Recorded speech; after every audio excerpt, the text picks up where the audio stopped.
Hey, welcome back to DanishTube, the place where you can see me with a sunburned face. Hey, what's the difference between ligger and lægger? Not sure? Don't worry about it, it's easy. This is it. DanishTube. So you can have a lot of fun with this, and also in English, you know, to lay, to lie, I'm lying, I was laying, I don't freaking know what's going on with these words. Kind of the same problem in Danish.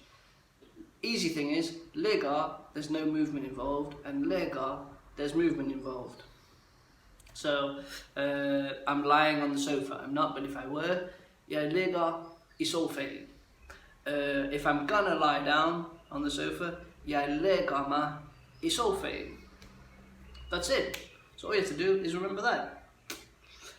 I don't know how you can do that other than just reading, practicing, learning, but I thought of something pretty cool, and that is that lægger has the word, has the letter A, which the word egg also starts with this letter. So you could maybe imagine throwing an egg,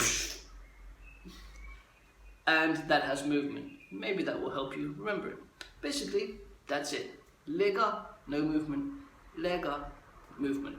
If you want to go into more detail, see the conjugations, practice using both of these words with some games and some exercises, follow the links in the description to DanishTube.com/word choice, I think it is, where you can do just that. Otherwise, see you in the next one. Hi hi. DanishTube.